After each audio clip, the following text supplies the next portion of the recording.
नमो भूतनाथं नमो देवदेवं नमः कालकालं नमो दिव्यतेजं नमः कामभस्मं नमः शान्तशीलं भजे पार्वती वल्लभं नीलकण्ठम् भजे पार्वती वल्लभं नीलकण्ठम् सदा तीर्थसिद्धं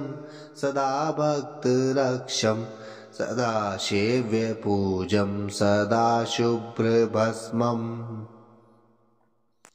सदा ध्यानयुक्तं सदा ज्ञानतल्पं भजे पार्वती वल्लभं नीलकण्ठम्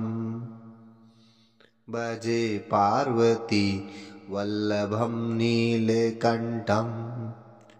शमशानं शयानं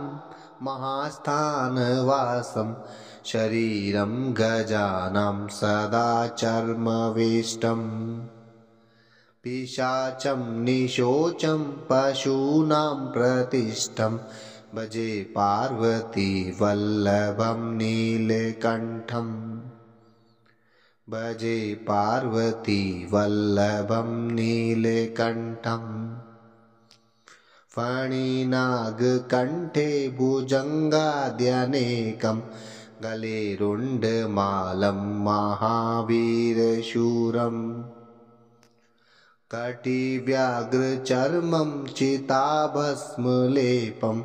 भजे पार्वती वल्लभं नीलकण्ठम् भजे पार्वती वल्लभं नीलकण्ठम् शिरशुद्धगङ्गा शिवा वामभागं बृहद्दीर्घकेशं सदा मां त्रिनेत्रम् फणिनागकर्णं सदा फालचन्द्रं भजे पार्वती वल्लभं नीलकण्ठम् भजे पार्वती वल्लभं नीलकण्ठम् करे शूलधारं महाकष्टनाशं सुरेशं वरेशं महेशं जनेशं धनेशामरेशं ध्वजेशं गिरीशं भजे पार्वती वल्लभं नीलकण्ठम् भजे पार्वती वल्लभं नीलकण्ठम् उदासं सुदासं सुकैलासवासं धरानिर्धरं संस्थितं यादिदेवम् अजाहेमे कल्पद्रुमं कल्पसेव्यं भजे पार्वती वल्लभं नीलकण्ठम् भजे पार्वती वल्लभं नीलकण्ठम् मुनीनां वरेण्यं गुणं रूपवर्णं द्विजे सम्पठन्तं शिवं वेदशास्त्रम् अहो दीनवत्सं कृपालं महेशं भजे पार्वती वल्लभं नीलकण्ठम् भजे पार्वती वल्लभं नीलकण्ठम्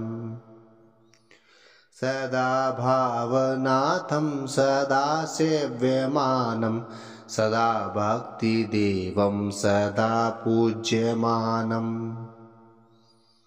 मया तीर्थवासं सदा सेव्यमेकं भजे पार्वती वल्लभं नीलकण्ठम्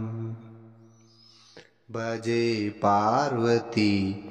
वल्लभं नीलकण्ठम्।